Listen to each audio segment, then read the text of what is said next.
High, আজ এসেছি ইলিশ মাছের রেসিপি নিয়ে। এখন বর্ষাকাল, আর বর্ষাকালে ইলিশ খাবো না, এটা তো হতেই পারে না।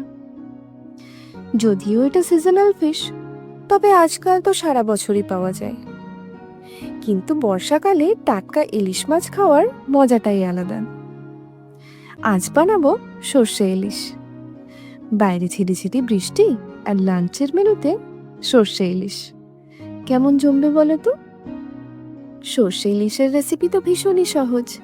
প্রায় প্রত্যেকেরই তোমাদের সর্ষে ইলিশের রেসিপি মোটামুটি জানা, তবে আমি যেভাবে চটজলদি বানাই খুবই সহজ পদ্ধতিতে, সেটাই শেয়ার করছি। এখানে আমি 4 পিস মাছ নিয়ে ভালো করে ধুয়ে প্রথমে নুন, হলুদ আর কাশ্মীরি লঙ্কা গুঁড়ো দিয়ে 5 থেকে 10 মিনিট মতো ম্যারিনেট করে রেখেছিলাম, যাতে মশলাগুলো মাছের মধ্যে ভালোভাবে ঢোকে।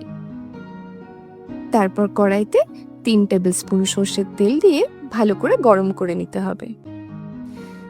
এরপর ফোড়নে সামান্য কালো জিরে, 2 কাঁচা লঙ্কা, 1 টিস্পুন হলুদ আর কালারের জন্য 1 টিস্পুন কাশ্মীরি লঙ্কা গুঁড়ো দিয়ে একটু নাড়াচাড়া করে মাছের পিসগুলোকে দিয়ে একটু উল্টে পাল্টে ভেজে নিয়েছি।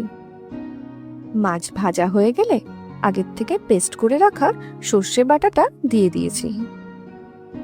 এখানে 2 পিস লঙ্কা আর সামান্য নুন দিয়ে 2 টেবিল স্পুন মতো সাদা কালো দুটো সর্ষেই একসাথে পেস্ট করেছিলাম। সর্ষে বাটা দিয়ে মিডিয়াম ফ্লেমে 2 থেকে 3 মিনিট ফোটানোর পর যখন তেল ছেড়ে আসবে, তখন স্বাদ মতো নুন দিয়ে 1 কাপ মতো জল অ্যাড করে দিয়েছি। হালকা নাড়াচাড়া করে যখন একটু ফুটে আসবে, তখন 2 চেরা কাঁচা লঙ্কা দিয়ে 5 থেকে 7 মিনিট ঢাকা দিয়ে ফুটিয়ে নিয়েছি। ব্যাস রেডি, গরম গরম ভাতের সাথে দুপুরের খাওয়া জমজমাট।